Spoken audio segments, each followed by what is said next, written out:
কাজিৰঙা ৰাষ্ট্ৰীয় উদ্যানৰ প্ৰস্তাৱিত 1 কিলোমিটাৰ পৰিসৰৰ ভিতৰত থকা লোকসকলক লৈ এতিয়া সৃষ্টি হৈছে উদ্বেগ।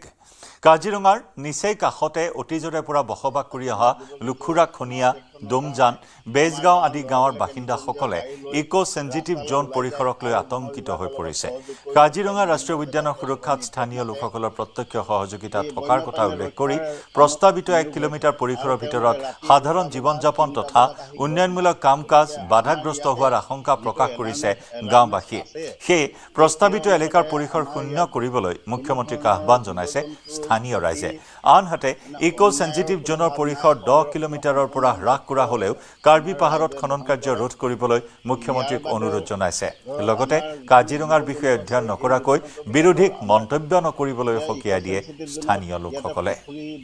ইকো সেনজিটিভ জোনৰ কোনো প্ৰয়োজন নাই।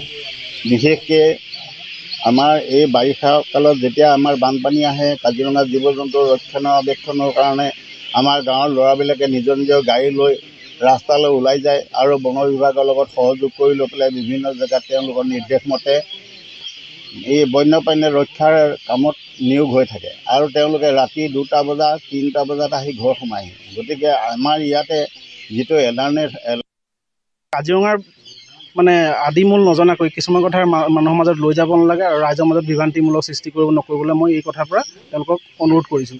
আৰু আজি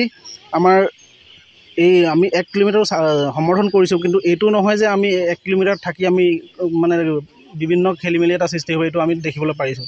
গতিকে আমি কমাইছে 9 কিলোমিটাৰ, কিন্তু 1 কিলোমিটাৰ ৰাখিব নালাগে। আমিতো এইটো বস্তু জনাব বিচাৰোঁ মুখ্যমন্ত্ৰীক, যিহেতু আমি কাজিৰঙা ৰাষ্ট্ৰীয় উদ্যানৰ কাষতে আমি বানপানীৰ সময়ত হওক বা বিভিন্ন জন্তু আমি নিজৰ খেতি খুৱাই আমি নিজৰ গৰু ছাগলী পোহপালন দি আহিছোঁ। গতিকে তেনে ক্ষেত্ৰত আমি কাজিৰঙা ৰাষ্ট্ৰীয় উদ্যান দাঁতিকাষৰীয়া হিচাপে 1 কিলোমিটাৰটো আমি কোনোপধ্যেই মানি লোৱা নাই। 9 কিলোমিটাৰটো কমাই একো লাভ নাই মোৰ হিচাপে, আমি দ অঞ্চলৰ বিষয়ে। গতিকে 9 কিলোমিটাৰটো কমাই পেলাই একো লাভ নহয়। গতিকে এই বস্তুটো আমি 0 কিলোমিটাৰ কৰিবলৈ আমি এই স্থানৰ পৰা মুখ্যমন্ত্ৰীলৈ অনুৰোধ জনাইছোঁ।